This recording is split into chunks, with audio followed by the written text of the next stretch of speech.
Ah, welcome, my friend. Come closer to the fire and shake off the chill of that wretched London fog. Tonight, the object of my contemplation is this: Mr. Bram Stoker's Dracula.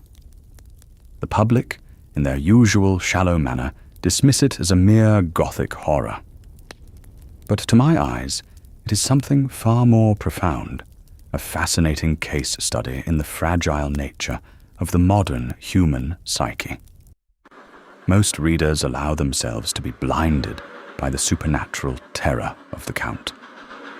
Yet, what intrigues the mind of a detective is the psychological makeup of those who attempted to oppose him.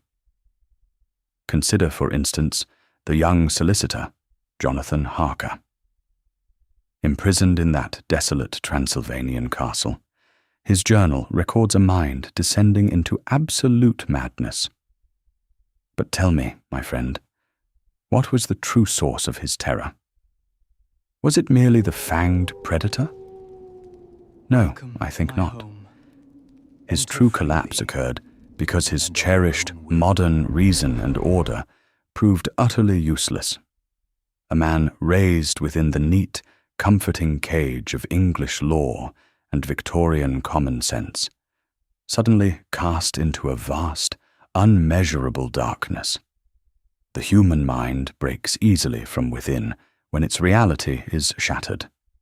In that sense, Mr. Stoker's writing is not a monster tale, but a brilliant piece of psychological dissection. And then we have that singular figure, Professor Van Helsing of Amsterdam. A scientist, yet one who places a bizarre, almost fanatical faith in ancient superstitions and folklore. One might say he recognizes the boundaries of science. But if you ask me, he was simply a man unable to bear the cold, stark light of the modern world, seeking refuge in the shadows of the occult. We must evaluate the good professor with a much sharper lens. But perhaps my critique is a little too severe. Even so, my friend, that is precisely why this narrative possesses such an irresistible, hypnotic hold over us. An ancient monstrosity, creeping from the shadows of Eastern Europe, slowly but inevitably colonizing the very heart of modern civilization. Once you turn that first page, you will find it impossible to return to the safety of your mundane reality. If you have the volume at hand, I dare you to open it again and test the truth of my words. Now, let us proceed, my friend. Consider first Miss Lucy Westenra. She suffers from an inexplicable anemia, wandering the night like a somnambulist. Even multiple blood transfusions, the very pinnacle of modern medicine, prove futile. She perishes, only to rise again as a beautiful vampire. The public shudders, calling it a satanic curse. But through the lens of psychology, it is a highly symbolic drama of repression and release. A young lady, caged within the rigid moral codes of late Victorian society, encounters the absolute malice of Dracula, and in doing so, literally awakens her own latent passions and wild nature. The voluptuous, predatory grace she displays as a vampire is not merely the Count's magic, it is the violent eruption of her own suppressed subconscious. And the response from Professor Van Helsing is an equally magnificent subject for study. Under the grand banner of saving her soul, he orchestrates a thoroughly brutal cure, driving a stake through her heart and severing her head. Tell me, my friend, think deeply on this. How could a man of science engage in such a savage, ritualistic act with such absolute, unblinking certainty? Here, we glimpse the professor's own pathological obsession. He was not merely hunting a monster.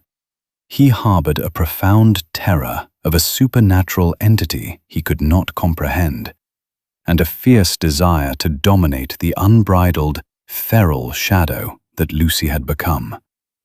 His gruesome ritual was a form of rational violence disguised as righteousness. One must conclude that Van Helsing himself stood on the very precipice of the dark madness he claimed to fight. Mr. Stoker's genius lies in this very ambiguity. He allows a thread of morbid fixation, a dangerous mental instability, to run through the minds of his heroes. Who is truly sane, and who is mad? It is the blurring of this boundary that elevates the novel from a simple ghost story to a timeless psychological thriller. If you believe this to be a straightforward battle between good and evil, you are profoundly mistaken. Go back to the text. Read between the lines of their diaries and letters. You will catch the chilling scent of obsession lurking beneath the words of these righteous crusaders. Final movement of the tale. Professor Van Helsing and his companions pursue the Count back to his homeland, reducing him to dust at the very gates of his Transylvanian castle. On the surface, it appears a triumph of modern unity over ancient malice, a conventional happy ending. But tell me, is it truly? What fascinates me, above all else, is a simpler, more troubling question. How did London, the absolute heart of the world's greatest empire, allow itself to be so easily infiltrated by a single, ruined nobleman from Eastern Europe? The answer lies within the staggering fragility of our so-called modernity.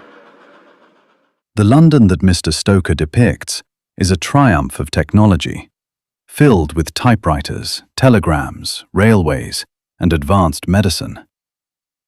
Yet, in placing blind faith in these visible systems, modern man had lost his immunity to the invisible, ancient darkness, to the primal fears and instincts of the human soul. The Count targeted precisely this blind spot. Though an ancient aberration, he entered our society through entirely modern legal procedures, purchasing real estate and studying London's geography. An invasion that turned the tools of civilization against itself. That, my friend, is the true horror. And yet, there is another unsettling detail hidden within the climax. Did you notice it? In those final, breathless moments, what delivered the fatal blow to Count Dracula? It was not Van Helsing's crucifix, nor his wooden stakes.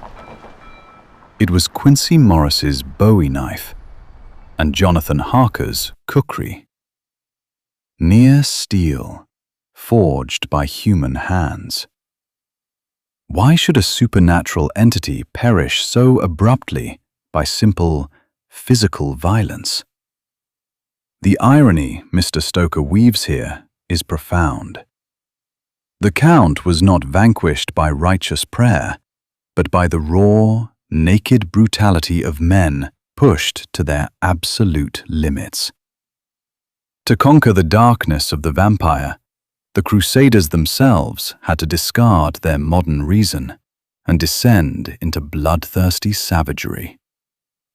One is left to wonder, was the Count the only thing destroyed that evening?